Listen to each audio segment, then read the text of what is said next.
One of the things we hear when we run focus groups for Business Travel IQ and these events is that people want to know what's just over the horizon. Everybody keen to know what's going to have the potential to dramatically change the way they work, and the potential perhaps to put them out of a job, as we heard in the previous session. And then that's what this session is all about. We've identified 5 trends that we think are going to be really important in the years to come in business travel. We've heard from Ripsy, our sponsor, one of our headline sponsors this morning, about a couple of those. So consumerisation, the idea that consumer technology is reaching into the enterprise workplace. Personalisation, the idea that the services that we receive in business travel are going to be very much tailored to our needs, and perhaps the fares and the experience are all going to be customised for our own individuality. Automation, that's the third trend we're going to look at. We talked a little bit earlier about chatbots, the idea that automation is going to become much bigger in business travel. Authenticity, I don't know if people have seen this one on the programme and wondered what the hell that is all about. Authenticity, it's one of these millennial words that you get bandied around quite a lot. The idea that people these days are looking for authentic experiences when they travel. So that means things like going to stay in an Airbnb rather than in a chain hotel, going out with a local guide, or going to a pop-up restaurant in a business destination rather than to one of the local restaurants. So that's what authenticity is about. The last one we wanted to talk about is connectivity, the idea that the business traveller in the future is going to be even more connected than they have been in the past. Now, this session, I'll admit to you, is a complete nightmare for a moderator. And the reason is the names of the participants. I understand what BBC newsreaders have trouble with now. So I'm joined here by, starting from this end, Carl Wilhelm van Kervel Barth from Egencia. Arnaldo Munoz of Airbnb. You did well. Annicka Loftstrand of KBS. Keesup Choe of PI. And last but not least, we have Inmaculada Martinez-Ruiz. Am I right? From NHB. So I've decided to call them A1, A2, C, I, and K for the rest of this panel. So, as you've probably seen from the session before, I quite like getting the audience involved, so I hope you're going to be involved now. So I've decided that to get everybody to know each other, that we should make the noise of our national animal. I'll admit that this is not my idea, but so I understand that the national bird of Belgium is the kestrel. So if anyone's here from Belgium or from a Belgian company, what's the noise of a kestrel? So if people from Belgium can make that noise. France, the rooster. They always say that you should give up journalism if you don't learn something new every day. And what I've learned today is that the noise a rooster makes in French is different from the noise it makes in English. Because we say cock-a-doodle-doo in English, but it's cocorico. I know it sounds pretty Spanish there, but that's what they make. So if there are any French buyers, if you could make that noise. Norway is the white-throated dipper. What noise do they make? Any Norwegians in here? I have no idea. Germany, the eagle. Sweden, the elk. Finland, the bear. And last of all, perhaps our host nation, the Netherlands, the roar of the lion. And then, obviously, Britain. I'm from Britain. I think following Brexit, maybe we should do the noise of the strutting peacock or the lame duck or something like that, rather than the lion. So if you can all make your noises just now. Go on.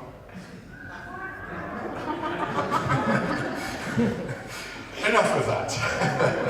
Hopefully that's put your neighbour into a new light now. Thank you everybody for joining this panel. It's going to be really good. I know we were touching on some of the issues that we did earlier on, but I wanted to start with this idea of consumerisation. That travellers now want that consumer-like experience in the workplace.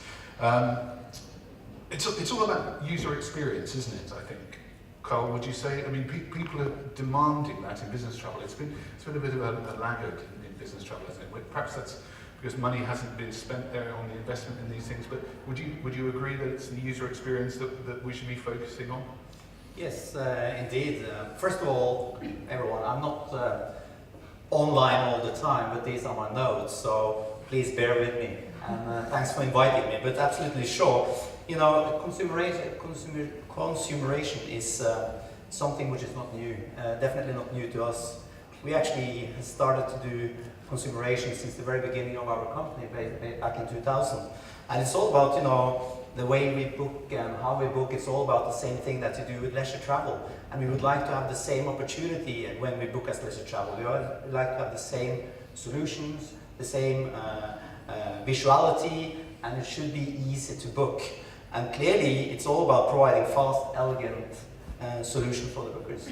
So clearly, it's something which has been there for a long time, but it's been much more focusing on this topic just lately.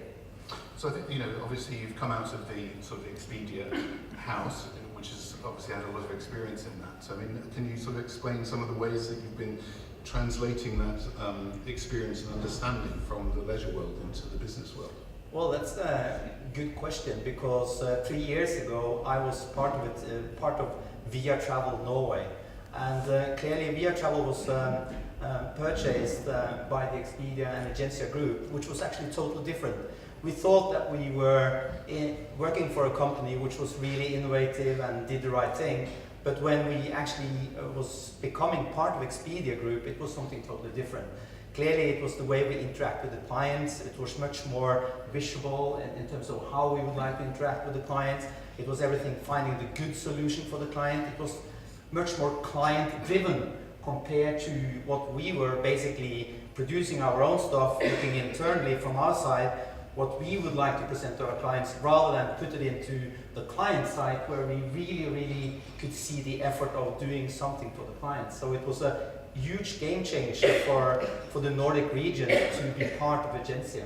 So for us, I can see that it's something different in the Nordic market, that we actually are putting the client much more closer to us and listen to the clients, what are their needs, and develop based on their needs.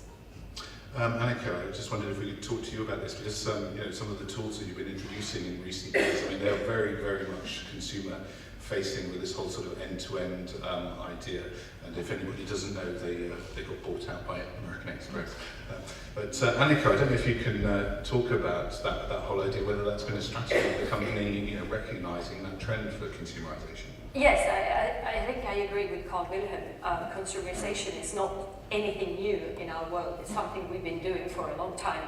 Aggregating content and providing a choice for business travellers. And also, obviously, we are focusing a lot of our efforts around user experience, door-to-door user experience, bringing in all the elements of that trip for the booker, whether that is ground transportation, whether that's hotel, air, rail, really all elements of that trip. And I think that also extends to on-trip assistance and on-trip services, whether that is restaurants, parking, etc., or experiences, local experience at the destination.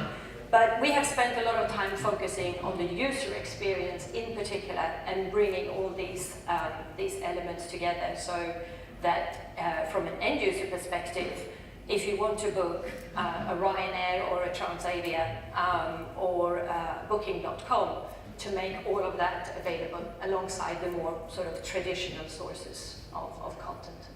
And one of the things that I think we've talked about before, and I hear from travel buyers, is that you know, this desire to work directly with consumers, the business travellers, is that things like duty of care go out of the window, perhaps. And I wanted to ask Inmaculada about this, because you know, hotels in the recent year have been very much focusing on going direct, and one of the worries of travel managers is that if you're owning that relationship, how do they know where they've booked? I mean, how do you contend with that?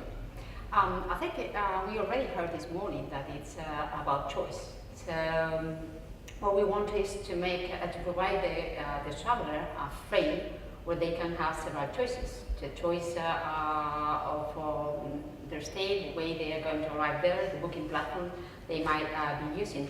Also, in a cost-effective way that in the end do not damage the company. But we have to take into account as well that when I travel on leisure, I do take my own decisions, and I do assume as an individual the consequences of these decisions. However, when I travel on business, there are more things related to my security, or the way I face the cost. That's we have to be aware of.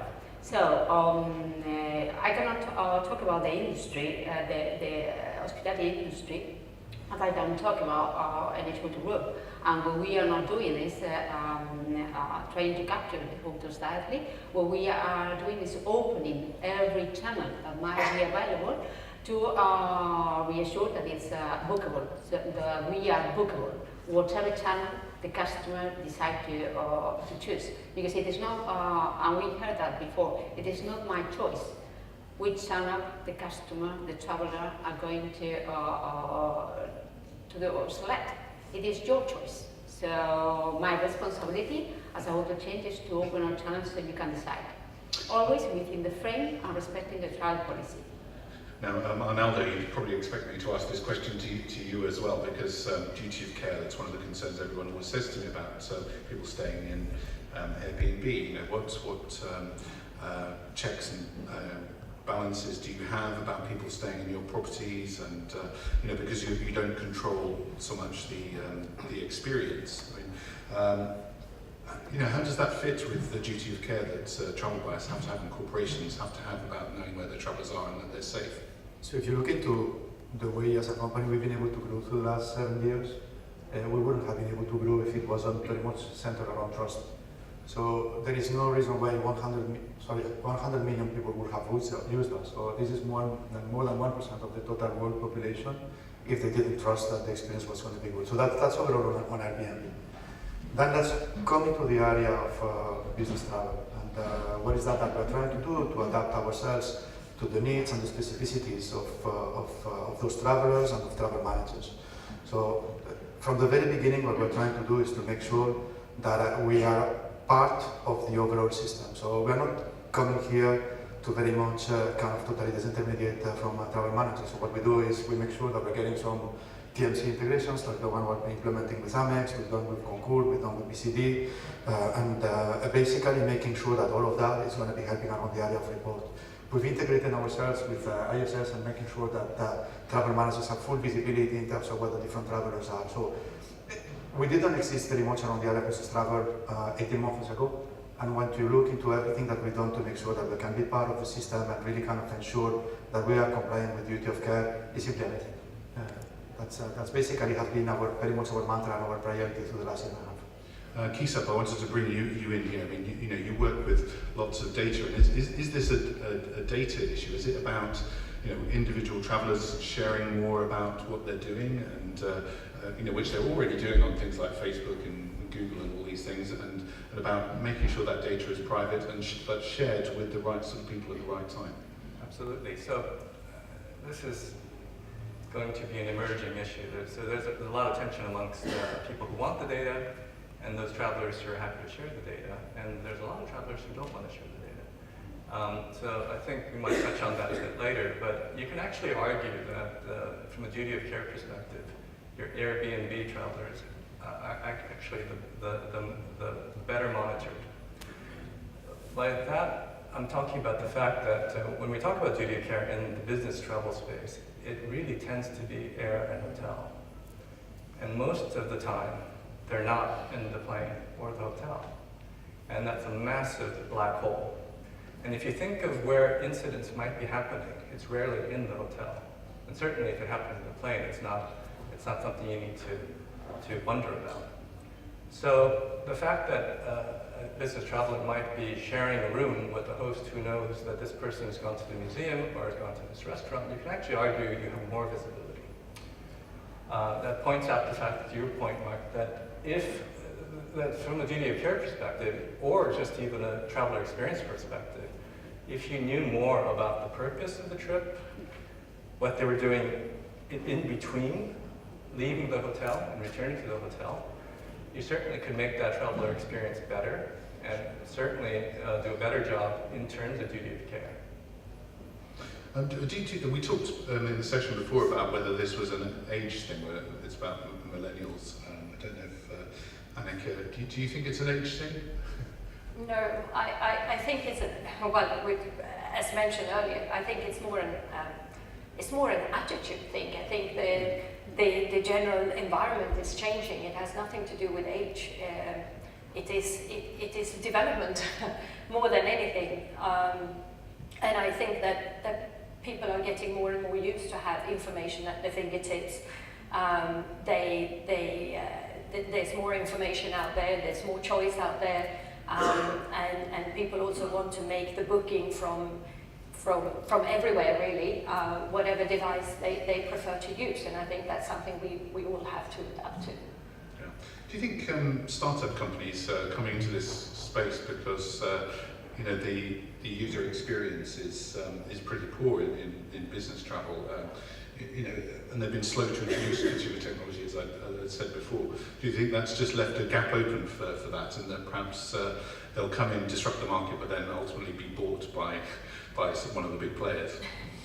Yes, maybe. I think, of course, startups starting from afresh, let's say, with a new view, definitely you can develop a lot faster and be more sort of adaptable than maybe some of the big players that obviously have a lot of processes and old technology to think about. So, But yeah. this isn't, sorry.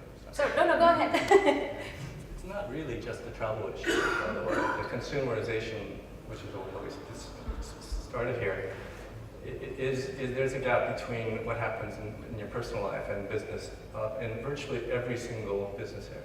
So the procurement manager who goes home and can buy something on Amazon like this will struggle to actually make those same sort of transactions in the office.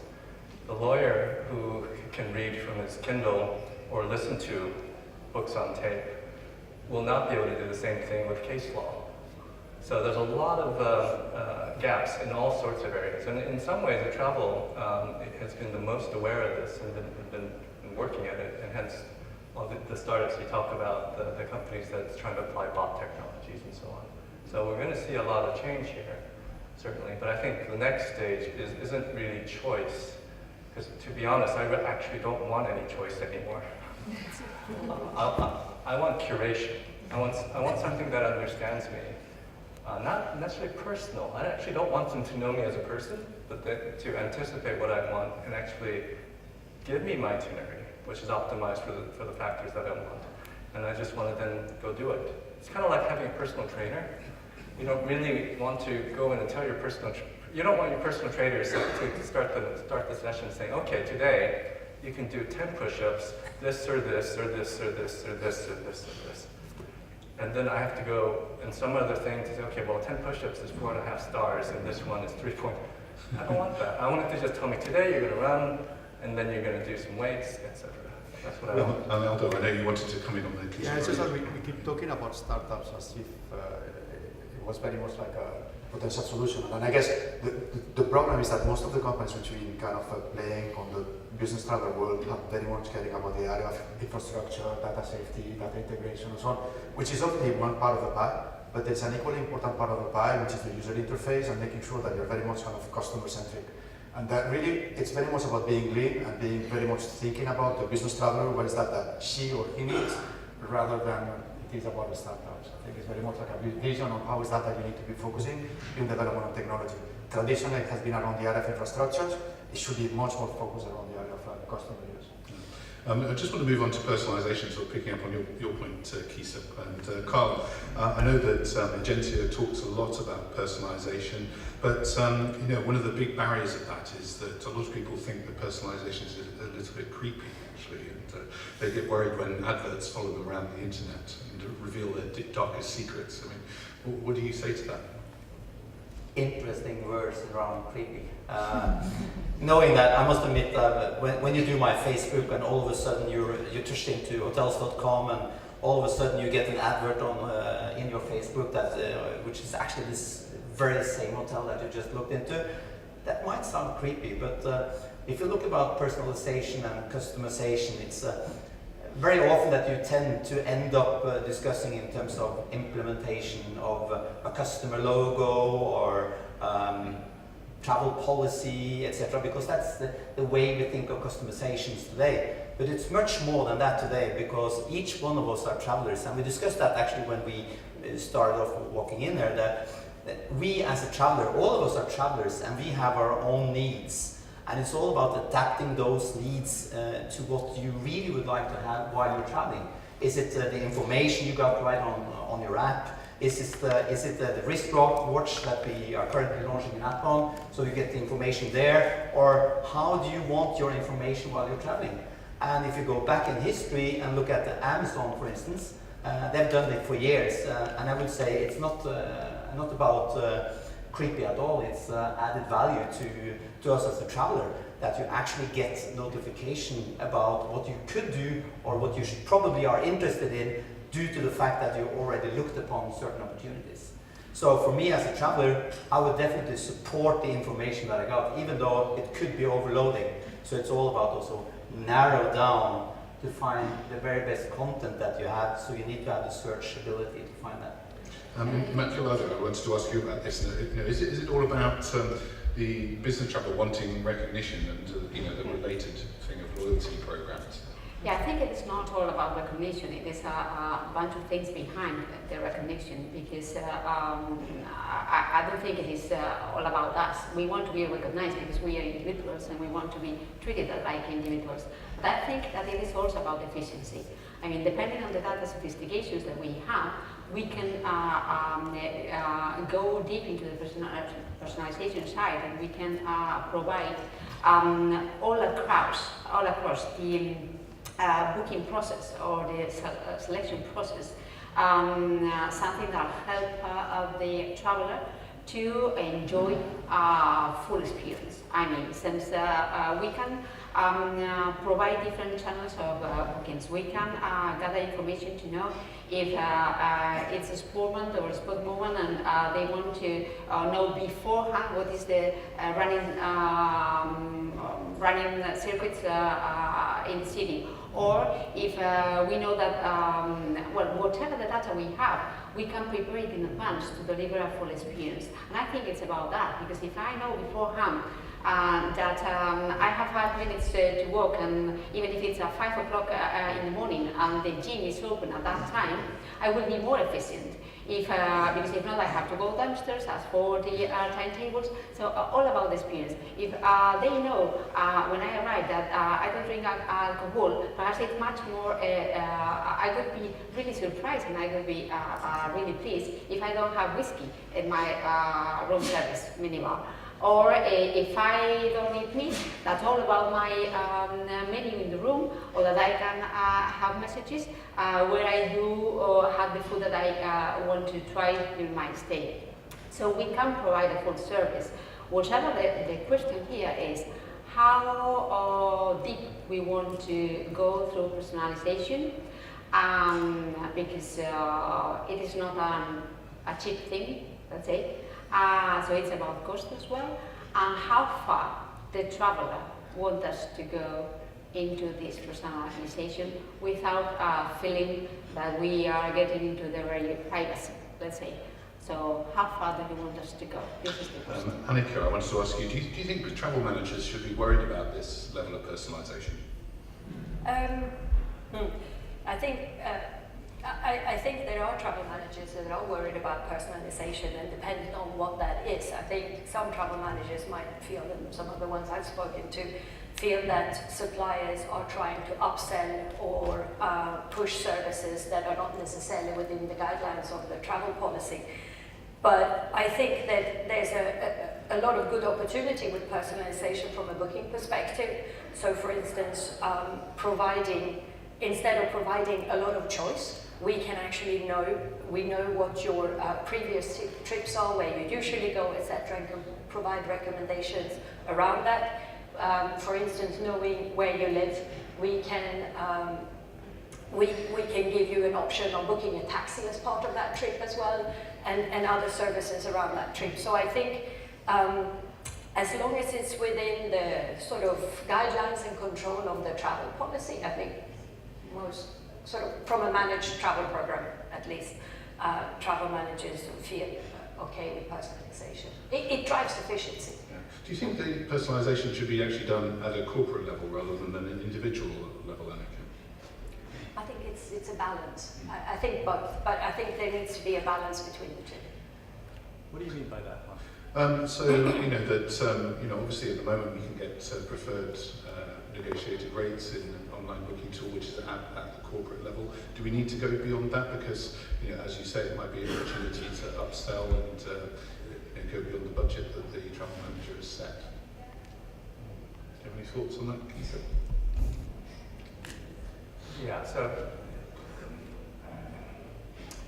I think you have to have both options really, don't you? So there are companies out there, I'm sure you know of some, especially some of the big consultancies, who are actually actively making travel policy a recruitment tool. Yeah, and retention tool. So they've done the analysis to say that we can recruit better, everything else being equal, better travel policy, we can hire better and retain better. So having personalization at that level, so and that's just not just mentioning one off the top of my head, we are KPMG say, and at KPMG, this is the type of services you get. So that at a corporate level personalization. And obviously in that case, it makes very, very logical sense that each individual, therefore, want to have their own variant and layers on top of that. Arnaldo, do you want to come in here? Yeah, I think there is a trend which is to be recognized. I think that it's now going beyond kind of just generating savings for the travel manager and being more on making sure that the employee has a good experience.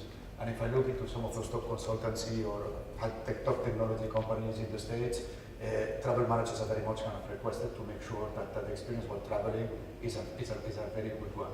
And it's not so much about the saving itself, it's also about making sure that they have a good time when they are at destination. So I saw that you were launching some, what they call insider guides or something like that, where it's sort of all localized information about the Airbnb properties, which I think is a really interesting development, and it's obviously being personalized to those people there. Yeah, obviously, it's very much about making sure that when people are traveling, I think it was being said before, it's not only about the air transportation and the accommodation, it's the entire set of experiences which will make it a good experience overall or not. And what we're trying to make sure is that we're able to deliver versus the expectations of the traveling on that end. Part of it is going to be the host, who's going to be recommending places. But what we want to be doing is going beyond that and making sure that the traveler, the guest, has an entire set of potential choices where he can go. And the good thing is that it's very much kind of user-generated content. It's not generated through commercial purposes also. Carl, I wanted to ask you, do you think individuals actually want personalisation? I know we talked about this sort of creepiness earlier on. Do you think they actually want that, or is it just something that technology companies and intermediaries are pushing? I definitely not think that the technology companies are pushing it, because I do also a true believer that it's all about having a solution which are fast and easy. So clearly, if I have a tool which are able to recognize previous booked tours or my favorites going back and forth from Oslo in Norway to Bergen, which I do quite often actually, it's easy for me to book if I get the information right away. And the same thing if you book a hotel, it's easily come up and you can book it right away. So it's all about having it in hand, and you're able to choose your favorites and then are able to book it very easy. So I wouldn't say it's something that you actually are pushed by the technology providers. And I must also say it's more about having the capacity to make rather than, the ability to give the customer rather than the capacity. So listening to the customers, what they really would like to have. So for instance, for me, if someone has that product and solution, I will definitely use it and use the technology. So within our company, for instance, the recognition is crucial for our service offering. Annicka, do you think that travel managers are worried about this because they think that their own roles are at risk because they will establish that relationship to the individual more?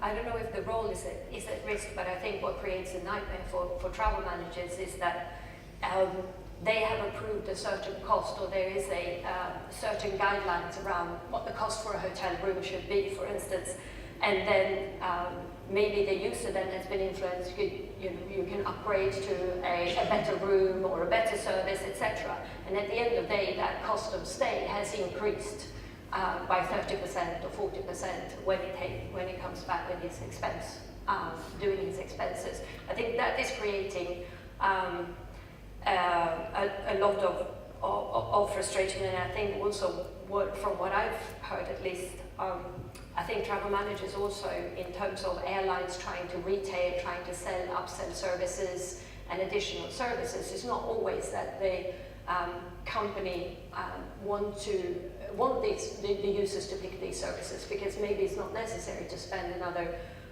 15 euros on a seat on a short haul flight, for instance. So they want to be able to control it.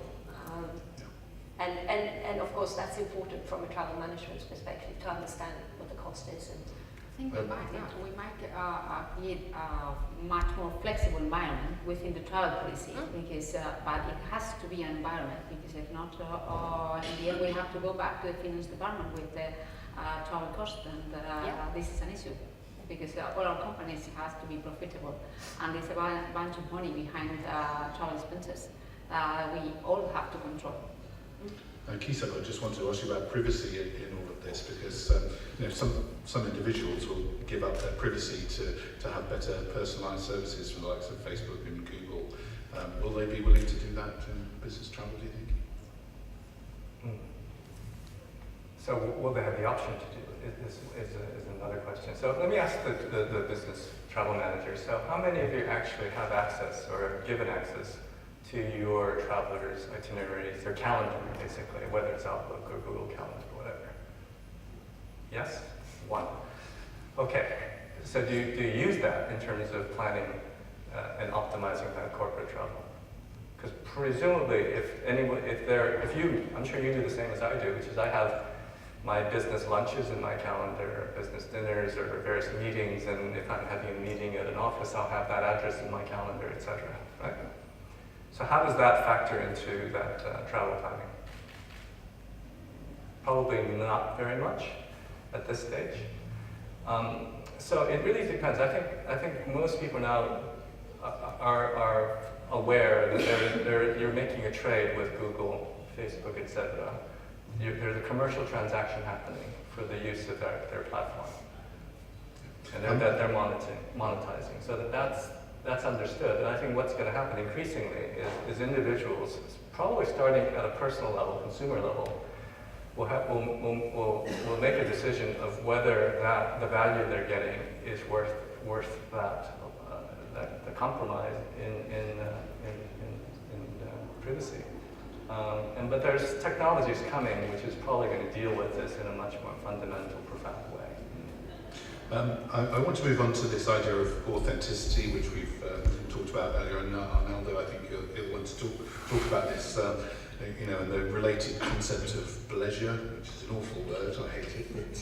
But does authenticity, does that actually have a place in the workplace? I mean, should individuals be allowed to sort of say, well, I want this sort of experience, when lots of other decisions about things that they do, the choice of laptop that they use is not within their control.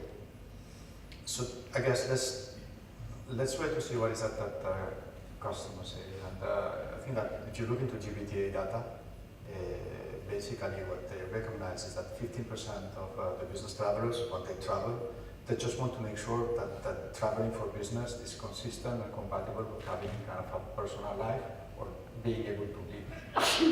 That's 15% of the travelers, which is already a lot.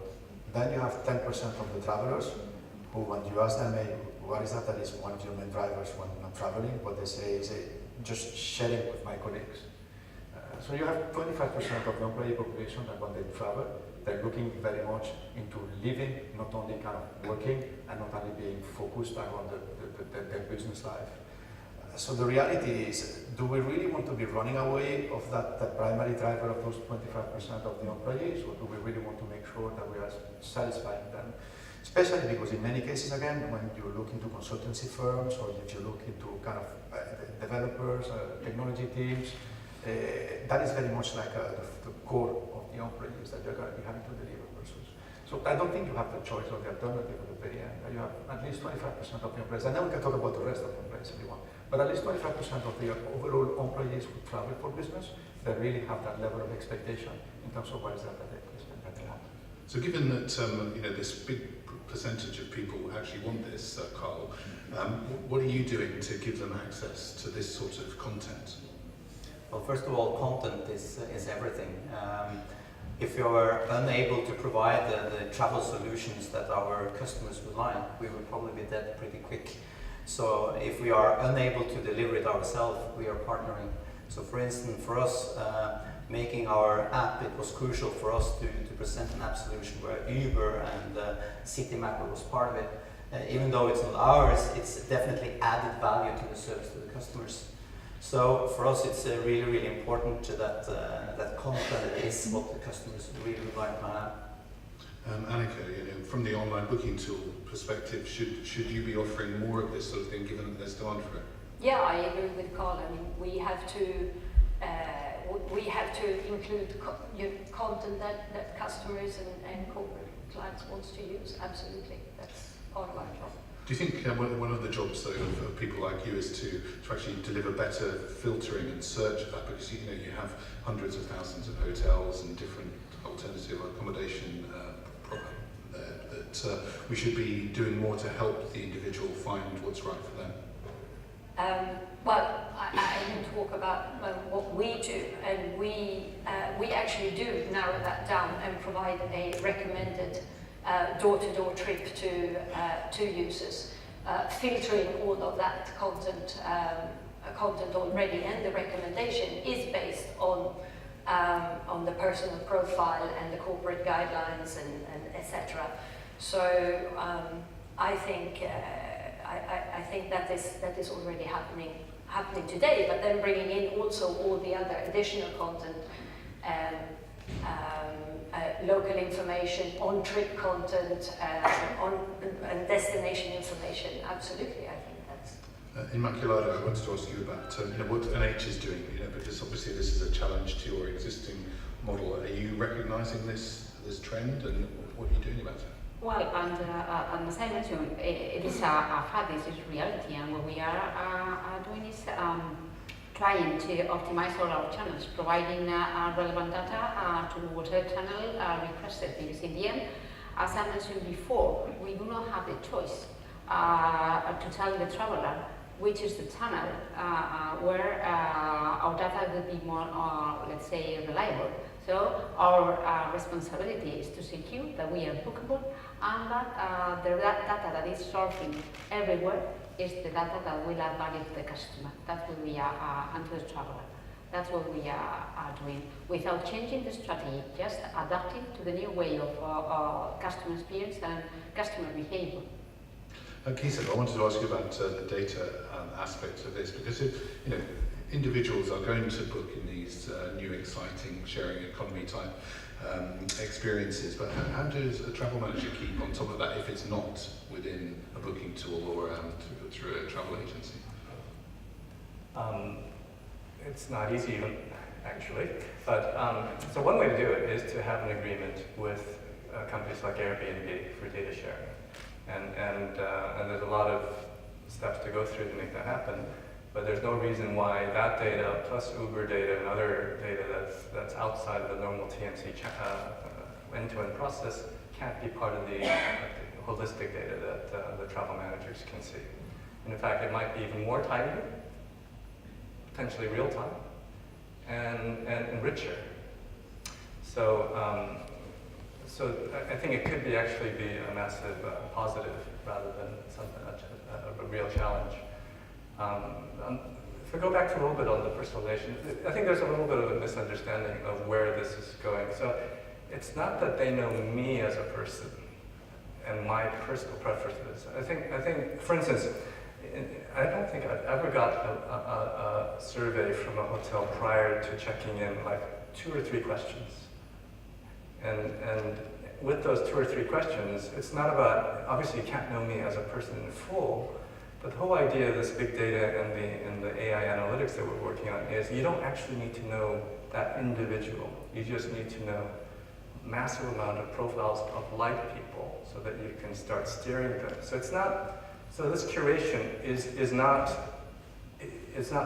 individual, it's actually understanding the type of likes that I have. So, I mean, at the Amsterdam airport on in that little runway, I don't know what you call it, landing, yeah, coming into the airport. I don't know if you guys landed and you saw these pictures of these cities. Did you notice that? Okay, you gotta look around. you gotta look around. So we're all focusing on our mobile. I'm walking in and I see pictures. They're little miniature pictures. New York, Amsterdam, Tokyo, and you're supposed to just take a picture of it. And pretty much all the key things you need to do in each city is in this picture. So I thought, wow, this is really cool. I wish it knew who I was or what I'm interested in. So that my own picture is personalized, not necessarily for me as an individual, for the things that people like me do. And I would think that hotels like yours could get that exact same value with 2 questions.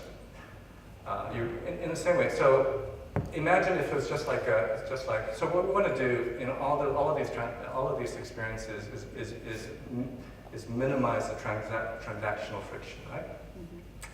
So I should get my online boarding pass or checking in pass, right, on my phone.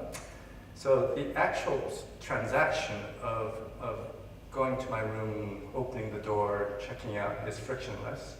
But the value add is, thank you for booking, here's your booking pass, boarding pass, whatever you call it. Can we ask you 3 questions? Boom, boom, boom. From them, I get little suggestions.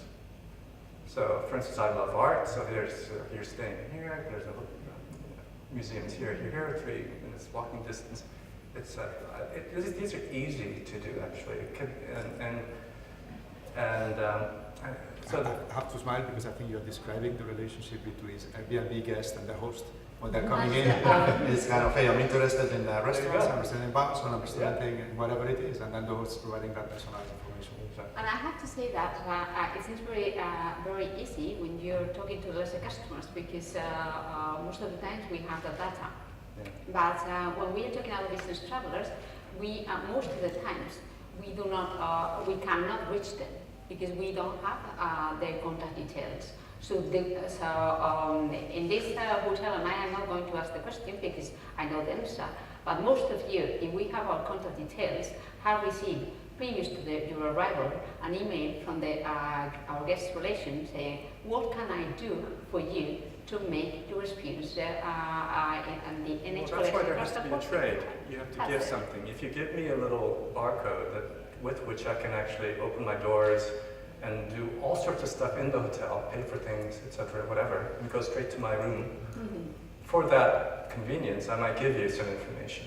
Right? No, and I completely agree with you, and that's what we are doing, and we have our database enriching as we talk. However, as you might imagine, when there is an intermediary, it might happen that we receive just the name of the customer, and that's all. And with that data, well, it is rather difficult to get information. But if it is already in our database, if we already and I think that we have a high level of data sophistication within NH, and it is not segmented as Annicka was mentioned in terms of demographics, but in terms of the attitude and the way of behavior. We prepare a full set. So I'll be informing you what are your main restaurants, the hot spots, or what you might like to have for lunch or wherever. It's relevant to you because we want to ease the process. We want to provide an experience that is beyond just check-in and check-out. The full. Yeah. Can I just move to Arnaldo briefly? One of the contentions I always have from travel buyers is that the sharing economy isn't really so much about sharing anymore, but is there lots of professional landlords, for example, who list their properties on Airbnb? Does that really sort of destroy the whole idea of the sharing economy? So, few things. From the company has evolved a lot in the last 7 years. So probably when you're talking about millennials, probably on the year 2008, it was very much about millennials. Now we are very much kind of mainstream. And that is one of the things which is at the essence of Airbnb. The most important thing for us is the experience and making sure that the experience of living into a city is real for the customer. That's the most important. If you look into what is that we measure on our guests when they travel with us, it's just making sure that we deliver versus that promise. And that we must be doing something right when we continue to grow on the way that we're growing. We don't have big marketing campaigns. The way the product is very much expanding is the word of mouth, and because there is somebody who has had a good experience, and then speaking with somebody who is also having a good experience. So that's the reason why we're very much kind of scaling us as a product. Around the area of professionals, the data which is the real one which is there is, if you look into the hosts at Airbnb, 70% of them, they only have one listing. So they only have one piece of being advertised on Airbnb. So yeah, you may have some professionals. By the way, the relevant thing again on those professionals will be on whether they're delivering a good experience or not. Because I can grant you, if they're not delivering a good experience, what will happen is the rating from the customers are not going to be good. So therefore, the product is going to be kind of falling down on ranking, and there's going to be very little visibility that the product will have. We have 3 million listings right now. So you can imagine that somebody who's not providing a good experience will go very much down the ranks in terms of the ranking results. So first thing first, experience, and making sure that we continue on delivering on that. Specifically around the area of professionals, again, there's been many things which the people have been trying to attack us on the area of taxes, on the area of security, around the area of professionals and so on. And little by little we dismantle all of them. And the way to dismantle them at the very end of the day is with data. Again, 70% of our hosts only have one listing on Airbnb. I want to move on to connectivity now. Carl, I know that you've launched a smartwatch app, or just about to launch one. I hope I've not given away a trade secret there, but you know, the launch of Apple Watch 2, all very interesting. Are we all going to be ultra connected in the future and have, you know, the power of our smartphones on our wrist? It's actually a really right way of developing the needs for the clients, knowing that the wristwatch, both for Apple and Android, is making progress in the market. Many has got them, and clearly if we are able to deliver a service which is actually applicable to those devices, and you actually are able to use the device wherever you like to go and added value, then it's definitely something that we should continue to grow solutions for. So for us, for instance, as you said, we are launching it today at 12 o'clock actually, so you're more than welcome to take a look at it.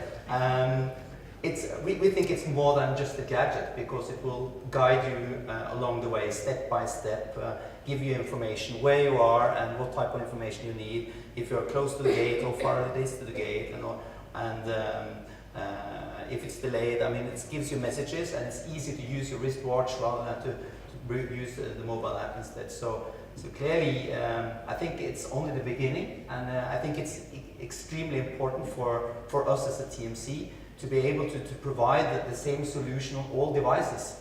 Not only focus on the web, because everyone should be on the web. I mean, that was only 2 years ago. We had a huge discussion, you know, how good are you on the web?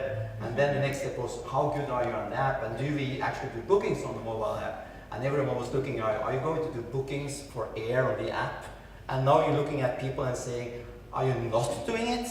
And now everyone is looking at you, are you going to use the watch? I mean, it's just imagine, you need to be present in those markets where the customers are and what their needs are. So yes, it's just the beginning, I think. Annicka, can I ask you, are you going to be doing any watch bookings, would you say? Well, we're already available for all devices. So whether it's web, tablet, mobile, or Apple Watch, that's already there. And Inmaculada, are you developing for the watch as well? We are not yet. I think we are working as we speak, and we have to have it ready before the end of the year. So I think it is a lot of work behind. We are in a moment of transformation of systems. So any new device that comes up, for us it's harder because of the momentum we are living. However, this gives us another extra opportunity. That's going to be, we are going to be on top because we have the best technology in terms of systems. So we are happy. And I will send you a test through my iWatch whenever the app is ready for booking. How many people have an Apple Watch or a smartwatch? 3 or 4. It's coming eventually. Now, connectivity has obviously brought some benefits, I know, in terms of traveller tracking, and a lot of the tools that you see out there now in the event of a disaster, it enables you to, or an incident, enables you to contact those travellers. So that's great, and obviously we would want that sort of connectivity. But then if you look at some of the recent incidents, the cell phone towers get shut down. So like in London in the 7th of July tube bombings, they were shut down. I think recently there was another one where in Brussels maybe that they shut them down as well. Is that a problem, do you think, Keesup?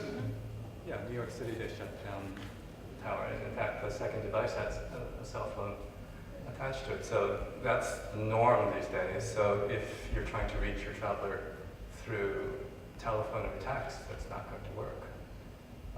But Wi-Fi didn't go down. So if you do it, either if your duty of care is in-house or it's outsourced, they better be trying to reach your travelers through all the medium, from Facebook to WhatsApp to Twitter to all the other mechanisms, because you can't rely on the cell tower. Yeah. But so Facebook had this functionality recently, didn't they, where they were pushing out alerts saying, "Are you safe?" You know, but it's all very well, isn't it? But it doesn't really fit within a travel policy, does it? You know, if somebody has said yes to that, you know, how is that going to be transmitted back to the corporation? I think that's a real challenge. I mean, there are so many different systems. That's why they're releasing Facebook for business, aren't they? Exactly to promote that. So. But you're right. There is a lack of integration across the entire spectrum, and depending on your frame of reference, there's a lot of work to do to integrate this stuff in a really secure way, though, because as all this is happening, at the individual, there's a massive movement. I don't know if you guys are aware of it, but there's a massive movement out there trying to get back that sense of anonymity and control of one's own identity, which a lot of people are seeing, I think, taken away from them. I don't know if you guys watched Mr. Robot, the TV show. Well, you know, the subtext of all of that is that revolt against the way that technology is pushing, and there's lots of companies working on this at the moment, really applying blockchain technologies to create the virtual self, the self that I want to give as my business traveler, self that I want to show as my personal traveler, self that I want to show to my credit card companies, etc., but that I control. Inmaculada. Yeah, if I can add that it's in this moment of crisis, is, for example, with the traditional way, let's say, with hotels can play an important part, because we can be a communication channel within the travelers, so we can provide the extra safety that the travelers need in these very moments when there is a crisis. And hopefully, that in the near future, we didn't encounter any crisis anymore. But it seems that, unfortunately, it's happening quite often. Yeah. I just wanted to move on to the last one, because I'm aware we're running out of time here, but automation. We talked about chatbots briefly in one of the earlier sessions, and I know here in the Netherlands, KLM have launched a booking bot for Facebook Messenger, so I don't know if anybody's used that or any of their travellers have used that. I mean, do you think, Annicka, that there's a place for this sort of automated booking via robot in the new world? Maybe. I think they're relaunching that, though. Aren't they relaunching that in the next few weeks? Because the first version was not, as far as I understood, so successful. But yeah, I think, yeah, why not? I think from a service perspective, it could be, it's definitely something that can help the traveller perhaps on the road. I used something recently. It was actually Ryanair that has an automated service service function on their website because I had an issue with a ticket, and I have to say it was really efficient. I didn't have to call any premium lines, sitting waiting, press this, press that to get help. I actually got help immediately. So I think from a service perspective, yes, if you can automate that and get quick help when you're in need, I think, yeah, why not? Arnaldo, do you think this is something that Airbnb would be interested in? Definitively, and I think it's going to be there to remain. And one of the things which has recently happened, and I think probably did skip to many people, is that Google has just allowed to have open access to anonymize big data to make sure that companies are going to be able to start refining the way they work on artificial intelligence. So until now, there was kind of very much of a barrier to enter there. Now working on artificial intelligence and that kind of beta testing new prototypes is going to be happening in a much faster way than we did in the past. So I have no doubts that it's going to be coming there to stay, but to stay in a different way, much more progress versus what it is right now. Carl, do you think it's only going to be millennials, you mentioned the M word, who are interested in this sort of thing, or will people like me be booking via chatbot? No, I don't think this is a millennium question. And going back to the previous panel here, millennium travelers as a name, I think that's probably wrong, because it's all about using the technology which is present, and we all are exposed to that technology every day. So we do believe that chatbot is something which is interesting, and something actually which we are currently exploring to see if it's something we would like to do also in the TMC world. Still, we think it's a little bit too early. As you were mentioning, Arnaldo, it's a bit slow and very standardized. So clearly, operating with lots of individual needs, it needs to be different compared to what it is today. And I don't think that if we get the help, like Annicka said, if you get the help, it doesn't matter which age you are. You need the help and get the help, and you're happy. I've just got two more questions now, and we're running out of time, unfortunately. I just want quick answers here. So we've heard of these trends and some of the advantages that they've brought to individual travellers. Do you think they've brought any disadvantages? Anybody? Just yell out if you think. Inmaculada. For me, just a big one. I'm running out of excuses. I cannot be late to any meetings because I have different apps that drive me from point A to B, avoiding traffic jams. I cannot make a mistake in the way I pack, because I know not only the weather that is going to be any minute during my stay, but also the restaurant that I'm going to travel. Also, so that's I cannot have more excuses. So I have to work in a new way, a wide list that avoid all the apps punishing me. Carl? Well, we just worked on the white paper, and we can see that 28% of our current customer base are actually exploring the opportunity of using sharing economy. So clearly it's here, and we need to figure out how to work on it. But there are some definite risks, and one of them is duty of care is one of them. And secondly, to be able to assemble all the information at one place. So when you are able to sort out and build APIs together with those who are actually serving the solutions, then it will be much more powerful and minimize the risk. Annicka, did you want to add something? Well, yeah, I think I don't think it's a disadvantage as such. I think there's many advantages, but it does bring challenges for people like us to integrate all of these sort of technologies into the tool, and duty of care is a big aspect of it, but I think also the servicing aspect, thinking about sort of a seamless end-to-end solution, including service, that is, I think that's a challenge for us.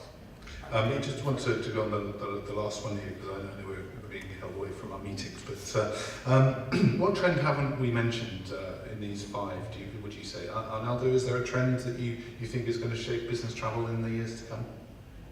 I guess there is an inherent theme across all of the session today, which is innovation. Because at the very end of the day, everything that we are describing is going to be putting a huge pressure to make sure that we understand that technology is changing, customers are changing, the way we approach traveling is changing, And unless we're very rapid on understanding the impact of that and being able to innovate on that and investing on that innovation, understanding what are the new players which are coming in and how is that you can make sure that you're either learning or adapting to that, unless you're there, we will be there. Keesup? Thanks so much. Two things. One is this thing that I mentioned quickly, which is the emergence of individuals or companies taking back control of data. And that's not shielding, but actively sharing data for the benefit in a intentional fashion instead of just as something that just exists. Something that was mentioned in the last session, I think it's bound to happen, is a secondary market for tickets. I mean, the fact that it doesn't really exist for ground is not really understandable. It's not the same sort of security issues as flight, right? I think that's an opportunity. The bot stuff is really interesting because that's the one space that, in fact, business and consumer is on the same level playing field. And if you think of the consequences, the form factor is not ideal to do the traditional online booking. You actually want to speak to it and have bots respond. Inmaculada. Yeah, I want to mention that one area that we didn't cover, that it's the M&E side. I mean, it's the most traditional part of the business travel, and I think it is going to, it is being impacted already, but it's going to be impacted heavily in the short term. The full funnel, from the booking process to interaction with the attendees, and even the billing process as well. So I foresee a heavy impact and a heavy change in the behavior in the money experience as a whole. And Carl, could I just give the last word to you about what trend haven't we mentioned? Well, I'm not quite sure if it's a trend or not, but I think that companies who are able to have the ability to give something to customers rather than to look upon the opportunity to make, I think those will be the winners. So look upon the customers and customer facing and always seeking the solution for the customers, those will be the future winners. And I think that's a trend that we just have to learn and live with, because they will be the decision makers in how we will act. Great. Well, they've given us a huge amount to think about there. I see everybody sort of like jotting down things in their books there. So it's been a really useful session. I just want you to join me in thanking our panelists here. That's Carl, Arnaldo, Annicka, Keesup and Inmaculada. So thank you very much.